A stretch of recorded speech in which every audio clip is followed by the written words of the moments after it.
Assalamualaikum warahmatullahi wabarakatuh. Saya Anies Fatin Rohmah, NIM 93201019. Di sini saya akan memberitahu rangkuman saya dari pertemuan pertama matkul filsafat, yaitu pengantar filsafat. Ini. Lalu pertemuan kedua yaitu objek penelitian filsafat.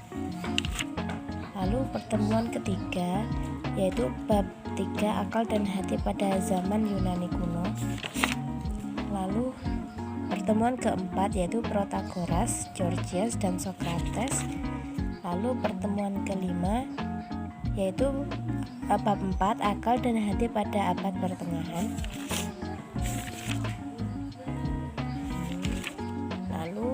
Filsafat pertemuan ke-6 yaitu dari Boethius seabad ke-8.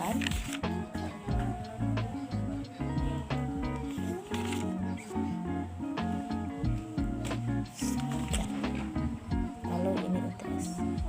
Terima kasih. Wassalamualaikum warahmatullahi wabarakatuh. Assalamualaikum warahmatullahi wabarakatuh. Nama saya Anies Fatin Rohmah. Di sini saya akan menjelaskan tentang aliran realisme rasional.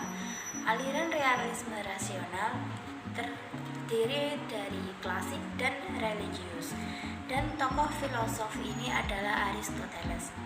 Sedangkan aliran religius sendiri adalah aliran yang lebih mengarah kepada tokoh filosof yaitu Thomas Aquinas. Dan aliran ini disebut dengan aliran Thomisme. Aliran realisme sendiri adalah mempersoalkan objek pengetahuan manusia yang terletak di luar diri manusia. Contoh dalam kehidupan sehari-hari adalah seorang pembuat kursi atau perabotan. Kursi itu ada karena ada yang membuatnya. Jadi begitu pula dengan alam. Berarti ada yang membuatnya, yaitu Tuhan. Namun, kaum realisme tidak mempercayai dengan adanya ruh, tetapi percaya dengan adanya jiwa dan tidak mempercayai adanya kehidupan sesudah kematian. Aliran Thomisme sendiri dibedakan menjadi 3, yaitu jiwa itu penting walaupun tidak nyata seperti badan, dan jiwa dan badan diciptakan oleh Tuhan Yang Maha Esa, dan pengetahuan diperoleh melalui wahyu, yaitu berpikir dan pengalaman. Di sini terdapat pemikiran Thomas Aquinas dalam teologi. Ada 5 argumen yang dijelaskan Thomas Aquinas di dalam bukunya, yaitu argumen pertama adalah diangkatnya dari sifat alam yang selalu bergerak. Di sini contoh dalam kehidupan sehari-hari adalah kita sebagai manusia perlu berpikir tentang adanya alam dan adanya siang dan malam.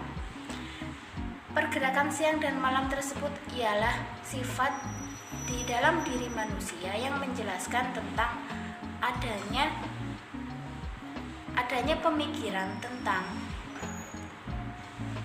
argumen pertama dari Thomas Aquinas, yaitu sifat yang selalu bergerak, dan sifat tersebut diyakini oleh Thomas Aquinas sebagai sifat dari Tuhan Yang Maha Esa.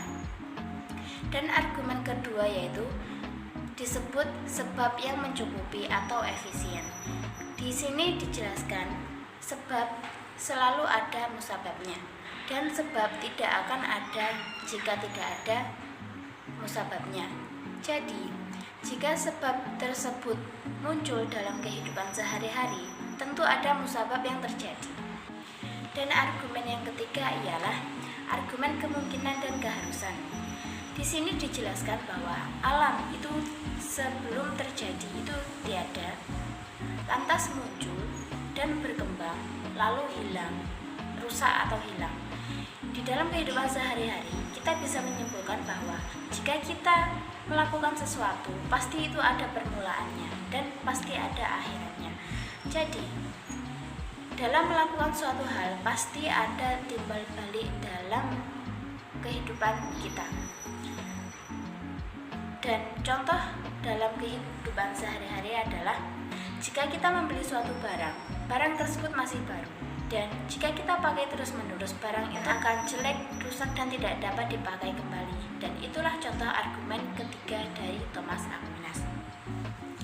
Dan contoh argumen keempat ialah memperhatikan tingkatan yang terdapat pada alam ini.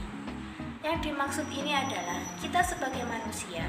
Contoh dalam sehari-hari adalah kita sebagai anak muda tidak boleh tidak menghormati orang yang lebih tua. Jadi, dalam argumen keempat ini ada unsur yang terhormat, ada yang lebih dihormati lagi, ada yang tua, ada yang lebih tertua lagi.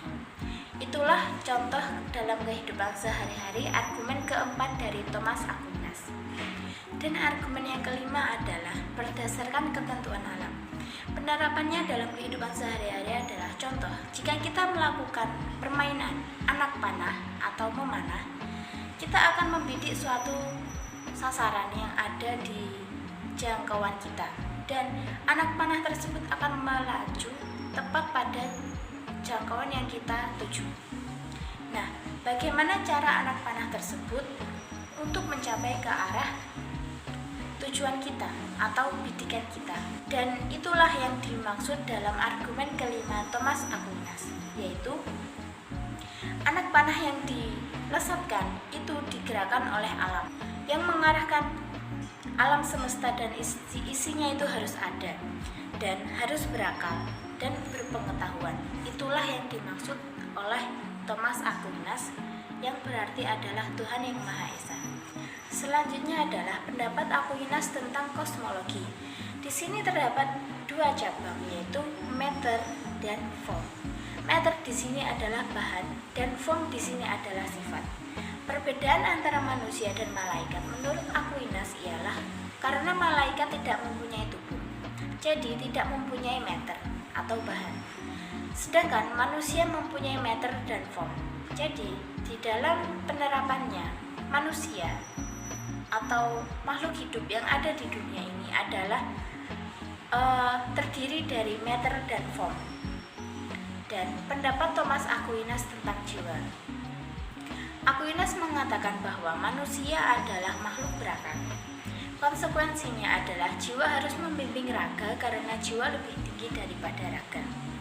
Dan dengan mengikuti ajaran Aquinas, ia berpendapat bahwa jiwa akan hidup kembali, dan jiwa di sana nanti akan hidup sesudah kematiannya, dan ia akan disatukan dengan jasad. Ini sama dengan teori Al-Ghazali. Di sini dapat disimpulkan bahwa aliran Thomisme adalah aliran yang mengunggulkan teori tentang jiwa. Maka dari itu, kita sebagai manusia dapat mempercayai bahwa Tuhan itu ada dengan adanya jiwa yang diciptakannya. Sekian penjelasan saya tentang aliran realisme rasional, yaitu aliran dari Thomas Aquinas yang disebut dengan Thomisme, dan cara penjelasannya dalam kehidupan sehari-hari. Terima kasih. Wassalamualaikum warahmatullahi wabarakatuh.